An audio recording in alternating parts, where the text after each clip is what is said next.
대구에 사시는 이목분 씨는 세상에 이런 일이라는 TV 프로그램 298회 출연자입니다.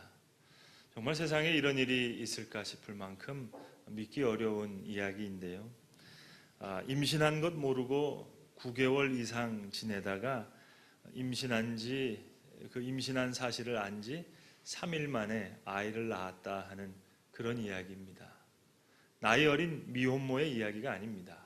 당시 38세, 이미 아이 둘을 낳아서 기르던 엄마였는데 임신한 줄은 꿈에도 몰랐다는 겁니다. 원래 살이 좀 쪄서 그저 배가 나와도 살이 좀 더 찌는가 보다 그렇게 생각했다는 거예요. 그렇다고 여러분이 생각하는 만큼 비정상적으로 비대하신 분이 아닙니다. 그저 보기 좋을 만큼 좀 통통하신 분이신데 그리고 더구나 생리도 매달 비슷한 시기에 했다는 겁니다. 나중에 보니까 임신한 줄도 모르고 하루에 10시간 이상씩 고된 일을 해서 비정상적인 출혈을 보였던 겁니다. 심지어는 배가 좀 딱딱해지는 것 같아서 목욕탕에 가서 이 마사지 하는 분한테 부탁을 했대요. 좀 배 위에 올라가서 좀 밟아달라고. 그래서 실제로 밟았다는 겁니다. 임신 8개월째. 그런데 그렇게 마사지를 했는데도 배가 말랑말랑해지지 않거든요. 점점 딱딱해져서 이거 산부인과 가서 자궁에 대한 검사라도 받아봐야겠다 해서 산부인과에 갔더니 아이고 임신 38주째네요. 그래가지고 입원해서 3일 만에 셋째 딸을 낳았다 하는 그런 실화입니다. 성도 여러분, 사람의 마음과 생각이라는 것이 이만큼 대단합니다. 우리는 몸이 중요하다고 생각합니다만 사실은 마음이 중요합니다. 그래서 병의 70%는 우리 사람이 만든다, 마음이 만든다는 그런 이야기가 있습니다. 생명은 하나님께 있습니다. 그러나 건강은 우리에게 있습니다. 우리가 관리하는 겁니다. 맘대로 고민하고 맘대로 걱정하고 맘대로 불안해할 일이 아닙니다. 몸도 마음대로 굴리면 안 되지만 마음 역시 마음대로 굴려서는 안 됩니다. 걱정, 근심, 불안, 시기, 질투, 엄밀히 말해서 이것은 만성 자살 행위와도 같습니다. 우리가 우리의 재산을 잘 관리하는 것처럼 건강도 잘 관리해야 되겠고 특별히 우리의 마음을 잘 관리해야 되겠습니다. 주위에서 보면 몸을 건강하게 하기 위해서 그래서 다들 뛰기도 하고 비틀기도 하고 거의 보면 발악 수준입니다. 그럴 수밖에 없는 것이 원래 운동이라는 것을 쉽게 설명드리면 몸을 괴롭히는 겁니다. 물리학적인 설명은 그렇습니다. 운동이라는 게 별게 아니에요. 몸을 괴롭히는 겁니다. 그러니까 운동을 하면서 애를 쓰실 수밖에 없죠. 이를 꽉 물면서 난리를 칩니다. 그러나 하나 기억하셔야 될 것은 운동공학에서도 보면 재미있는 운동을 해야 효과가 있다 했습니다. 운동하는 것이 재미있어야지 효과가 있지. 운동을 하면서 운동 안 하면 죽는다. 물론 부득불 그렇게 운동할 때도 있습니다만 그것은 고문입니다. 운동과 건강은 별개입니다. 물리적인 운동이 있습니다만 사실 건강은 심리적인 요인이 훨씬 더 큽니다. 그래서 저희 목사님들끼리 하는 이야기가 있습니다. 매일 조기 축구하는 목사님도 그저 교회가 성장하지 못하고 부흥하지 못하면 늘 콜록콜록 겔겔댈 수밖에 없고 매일 숨쉬기 운동밖에 안 해도 교회가 성장하고 부흥하면 그분은 건강하다 그럽니다. 운동은 물리적인 거지만 건강은 심리적인 겁니다. 오늘 제가 이렇게 설교 드립니다마는 설교를 준비하면서 회개를 많이 했습니다. 왜냐하면 오랜만에 저를 만나는 분이 그런 이야기를 하거든요. 목사님 왜 이렇게 흰머리가 많아지셨습니까? 그래요. 개척하기 전에는 제가 흰머리가 없었거든요. 그런데 어딘가 모르게 신경을 많이 썼다는 그런 얘기 아니겠습니까? 근데 중요한 것은 제가 2년 전에 이 개척을 준비하면서 그 개척 준비한 노트를 지금 와서 보면 말입니다. 괜한 걱정했더라고요. 제가 고민하고 걱정하고 예상했던 것 한 10%도 이루어지지 않았던 것 같아요. 적중률 5%. 괜한 걱정만 한 겁니다. 말씀을 준비하면서 처음에는 솔직히 이런 생각이 들었습니다. 오늘 본문에 노하기를 더디하는 자는 용사보다 낫고 자기의 마음을 다스리는 자는 성을 빼앗는 자보다 낫다. 말씀을 읽고도 솔직히 속으로 드는 생각이, 하나님, 누가 그걸 모릅니까? 노하기를 더디하는 자가 용사보다 낫지만, 아니, 마음에 화가 나는데 그거 어떻게 합니까? 속에서 부글부글 올라오는데 자기 마음을 다스리는 자가 성을 빼앗는 것보다 나느니라. 말씀해야 아멘 하겠지만, 아니, 마음이 다스려지는지 어떻게 합니까? 다스려지지 않는데 어떻게 합니까?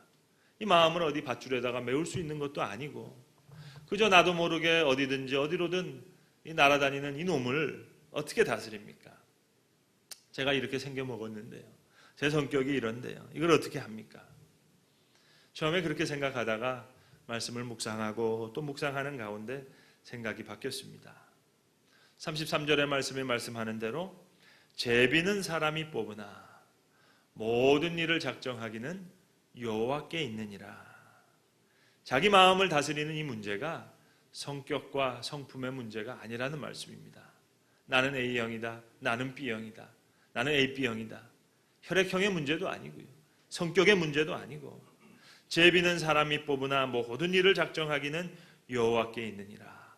믿음의 문제라는 그런 말씀입니다. 저에게 가끔씩 책 한 권을 소개해 주시는 그런 집사님 한 분이 계셨는데, 목회자가 여러분 아시는 대로 여러 분야를 잘 모르지 않습니까? 그렇기 때문에 교인들 중에서 특별히 자기 전문 분야에 있는 그 중요한 책을 아주 선별해서 한 권씩 선물해 주시면 그게 그렇게 고마울 수가 없습니다. 이 김 집사님이란 분은 경제학 박사십니다. 미국 대학에서 경제학을 가르치기도 하셨고, 또 중요한 것은 공부만 한 양반이 아니라 실무에도 밝으신 분입니다. 그래서 우리나라의 기업을 전문적으로 평가하시는 회사의 CEO신 그런 분이신데, 목사님, 요즘 이 책이 경제학에서 제일 중요한 책입니다, 이렇게 선물을 하세요. 그리고 좀 시간이 지나면, 목사님, 그 책 다 읽으셨죠? 자, 이 책 한번 또 읽어보세요. 이 책이 요즘 경영학에 있어서 제일 중요한 책입니다. 주목받는 책입니다. 그렇게 한 권 한 권씩 선물을 해주셔서 그때그때마다 도움을 많이 받았습니다. 그래서 한 번은 이 집사님께 그런 부탁을 드렸습니다. 집사님, 늘 한 권 한 권씩 좋은 책을 이렇게 선물해 주셔서 제가 도움을 많이 받았는데, 이제는 좀 책 말고 집사님이 저에게 이 경제학 과외를 좀 해주실 수 없겠습니까? 저도 시간을 많이 낼 수 없고 집사님도 바쁘신 분이니까 그저 집사님이 공부하시고 경험하신 것 중에서 엑기스 중에 엑기스만 좀 모아서 저한테 좀 과외를 좀 시켜주시죠. 이렇게 부탁을 드렸더니 이 집사님이 아주 시원스럽게 얘기하는 겁니다. 시원스럽게 대답하는 말이, 목사님, 몇 주씩 필요 없고요, 몇 시간도 필요 없고요, 제가 그저 한마디로 말씀드릴 수 있습니다. 그러시더라고요. 얼마나 반가운 얘기입니까? 바쁜 시절에 아니 최고의 전문가가 그저 한마디로 경제학, 경영학에 대해서 한마디로 그저 해결해 주신다 그러니까 귀가 솔깃해질 수밖에 없죠. 그래서 그게 뭡니까? 물어봤더니 이 집사님이, 목사님 잘 들으세요. 그러면서 귀에다 대고 말씀하시는 게 뭐라고 말씀하셨냐면, 목사님, 운칠기삼, 운이 제주가 30%라는 얘기예요. 우리 남자분들 운동하실 때 그런 얘기 많이 합니다. 골프 하시는 분들 공 쳐놓고 나서는 운칠기삼이다 그래요. 근데 그거는 엄밀히 얘기해서 틀린 얘기입니다. 골프는 그대로 자기 한 대로 나가는 거예요. 운이 아니에요. 자기가 삐뚤게 치고 나서 왜 공이 저 삐뚤어 나갔지? 그렇게 쳤으니까 나가죠. 왜 짧지? 짧게 쳤으니까 나가고, 길게 쳤으니까 길게 가는 거고. 골프는 100% 실력입니다. 운이 없어요. 목사님, 골프는 100% 실력이지만 정말 경제 경영은 운칠기삼입니다. 그러더라고요. 그래서 집사님 그런 얘기가 어디 있어요? 소위 이 아이비리그에서 그래 경제학 박사했다는 양반이, 아니 목사가 아무리 무식하다고 해서 그 놀리는 것도 아니고 그런 무식한 얘기가 어딨냐고. 특별히 지금 집사님 우리나라 기업 전문적으로 평가하신다는 그 양반이 그런 말 하면 되겠냐고. 그랬더니 이 집사님이 정색을 하시면서 하시는 말씀입니다. 목사님, 저 농담하는 거 아닙니다. 제가 어떻게 목사님한테 농담하겠습니까? 그러면서 기업의 사례들을 쭉 말씀하시는 거예요. 목사님, A라는 기업 아시죠?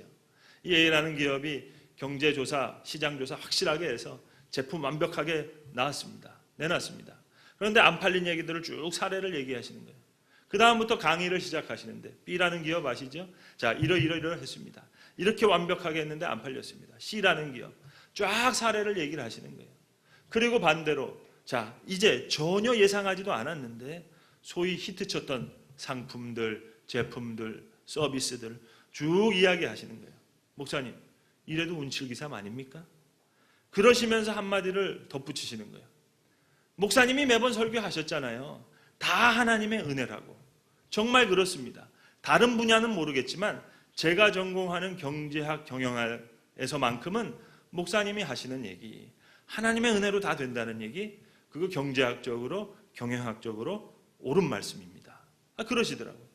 적어도 그 부분에 있어서는 저보다 더 설득력 있게 설교를 하시더라고요. 그래서 제가 집사님 설교 잘하시네요. 그러면서 제가 아멘 했습니다.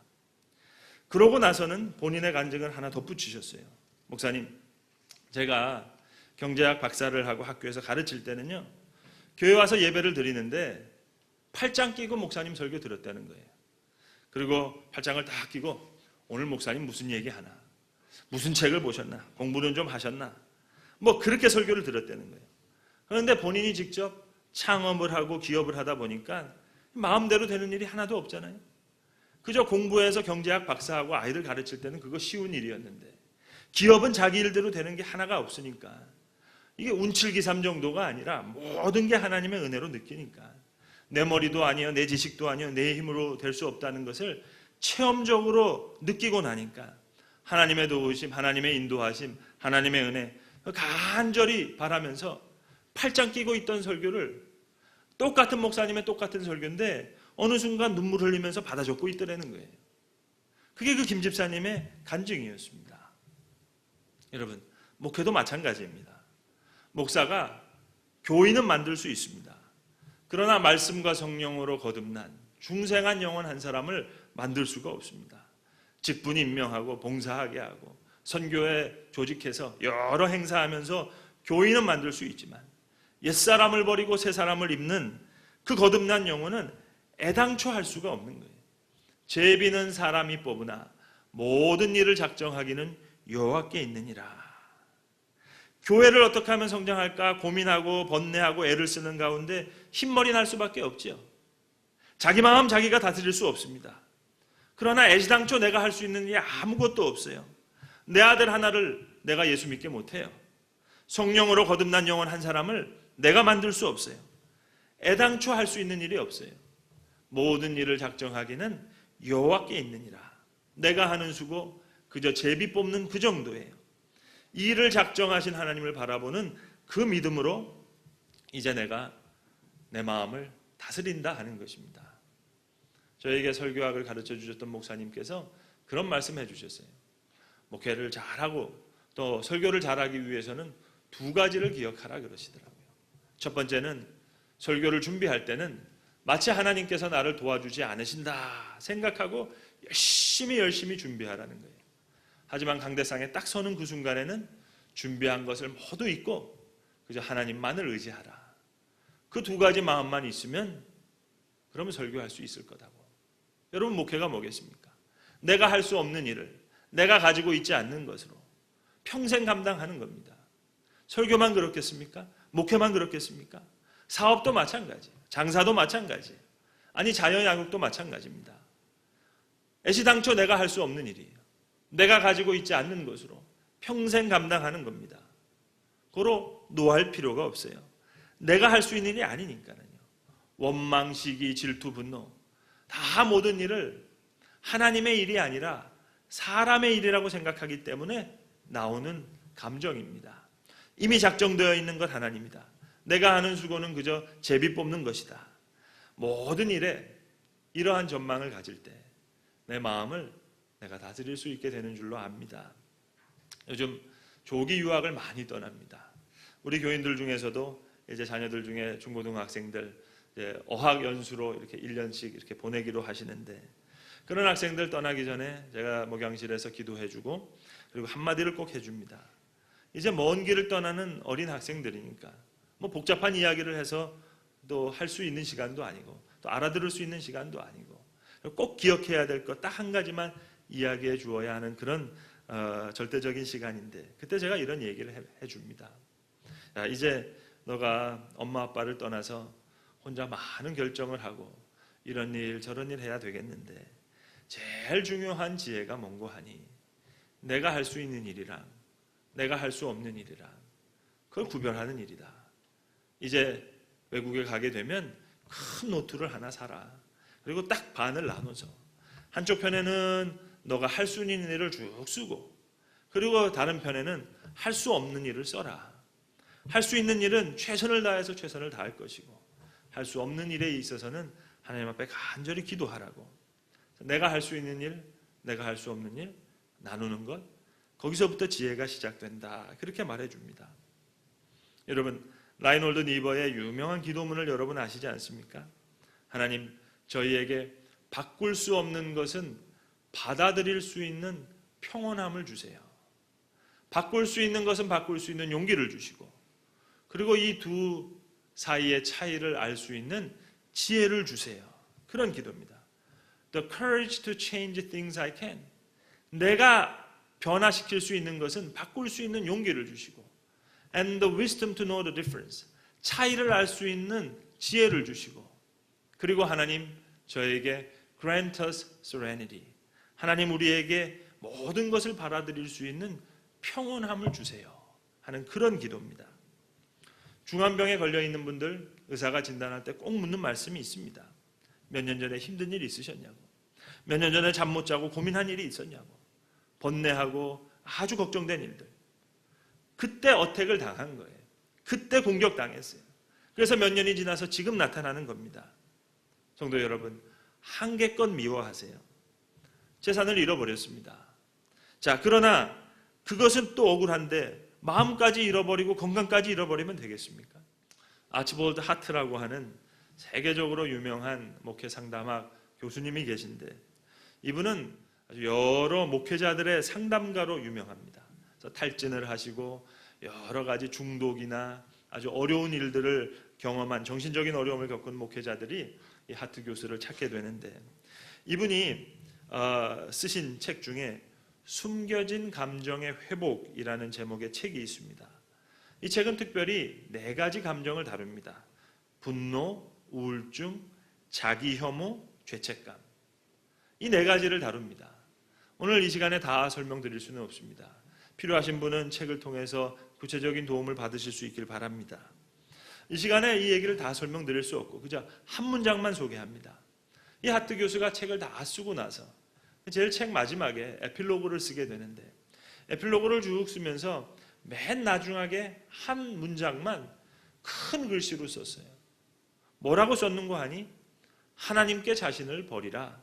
이것이 참된 자유다. 그런 말을 썼습니다. 용사보다 낫고 성을 빼앗는 자보다 나은 일 자유로움입니다. 그리고 이 자유로움은 겸손한 자의 것입니다. 저는 우리 곽선희 목사님을 옆에서 뵈면서 너무나도 많은 것을 배웁니다. 이분 연세가 우리 나이로 내년이면 80이 되십니다. 그런데도 참으로 이렇게 건강하게 지내시는데 우리 목사님의 가장 큰 특징이 여러분 뭔지 아십니까? 제가 보기로는 자유로운 분이세요. 저는 지금까지 살면서 우리 곽 목사님만큼 자유로운 분을 뵌 적이 없어요.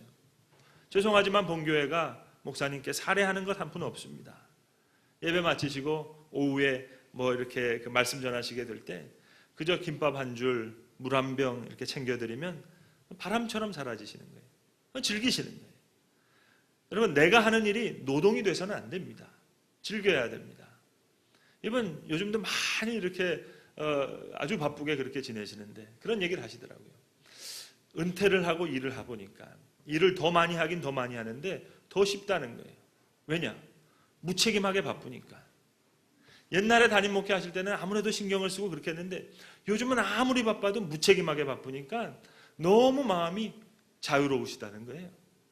여러분 무책임하게 바쁘세요. 책임 하나님께 맡기고 무책임하게 바쁘면 될 거 아닙니까? 주변의 목사님들이 곽 목사님에게 건강의 비결에 대해서 관심이 많아서 물으세요. 목사님 무슨 운동 하시나요? 음식을 어떻게 잡수시나요? 물으실 때 목사님이 이렇게 저렇게 대답해 주시지만 사실은 마음을 편안하게 잡수시는 그 마인드 컨트롤에 비결이 있습니다. 그래서 목사님들 중에 목회하시는 가운데 억울한 일 당해서 또 어려운 일 당해서 목사님과 상의하시거나 하면 목사님 해주시는 말이 있어요. 뭐가 그렇게 억울하냐고. 죄인 보고 죄인이라고 하는데 지금 지적하는 그 일에 대해서는 억울할 수 있지만 솔직한 얘기로 들키지 않은 죄가 더 많지 않냐고. 얼마나 감사해요. 들키지 않은 죄가 더 많은데. 그러면 죄인 보고 죄인이라고 하는데 뭐가 그렇게 마음이 상하냐고. 그리고 또 목사님이 맡고 계신 분이 많으시니까 어떤 일이 좀 복잡해지고 어려워지면 그 일을 맡고 계신 분이나 주변의 분들이 목사님 찾아와서 목사님 큰일 났습니다. 목사님 명예에 누가 되는 일이 일어나고 이런 일 어쩌고 저쩌고 이야기하면 목사님 말을 딱 막으십니다. 지금 무슨 말 하는 거냐고. 명예가 어디 있고 성공이 어디 있냐고. 내가 뭔데. 사람들은 늘 싸워온 거고 교회는 늘 문제가 있었던 거고 초대교회부터 지금까지 늘 그래 온 건데 뭘 그렇게 호들갑을 떠냐고. 말씀을 딱 막습니다. 여러분, 하나님만을 두려워하게 되면 두려워하지 말아야 할 것들을 두려워하지 않게 됩니다. 할 일을 안 하니까 안 할 일을 하게 되는 거예요. 내가 두려워할 사람을 두려워하면 두려워하지 말아야 될 것을 두려워하지 않게 됩니다. 근데 진정으로 두려워할 사람을 두려워하지 않게 되니까 두려워하지 않아야 될 걸 두려워하게 되고 할 일을 안 하고 나니까 안 할 일을 하게 되는 거예요. 여러분, 그렇게 억울합니까? 죄인 보고 죄인이라고 하는데 억울할 것 없잖아요. 명예, 애초부터 없었는데요. 성공, 원래 없었던 건데요. 한 계단만 내려와 봅시다. 한 계단만 내려와서 겸손해지면 문제될 게 아무것도 없습니다. 이 겸손한 자가 자유로울 수 있는 겁니다. 자기 자신을 다스리는 것, 혈액형의 문제도 아니에요. 성격의 문제도 아니에요. 믿음의 문제입니다. 교만의 문제입니다. 한 계단만 내려오면 아무 문제가 없습니다. 자유로운 심령이 될 것입니다. 그저 하늘을 훨훨 날아다니는 그러한 자유로움으로 우리의 마음을 다스리게 될 겁니다. 그리고 23절부터 쭉 나오는 말씀이 이제 우리의 입술을 다스리라는 거예요. 마음을 다스린 자가 입술을 다스리게 될 겁니다. 말을 다스리게 될 겁니다. 오늘 성경은 얘기합니다. 모든 문제가 성격의 문제가 아니라 믿음의 문제라는 얘기입니다. 노하기를 더디하는 용사보다 낫고 자기 마음을 다스리는 자는 성을 빼앗는 자보다 나으니라. 사람이 제비를 뽑으나 모든 일을 작정하신 것은 여호와께 있느니라. 이 마음에 우리의 마음을 다스릴 수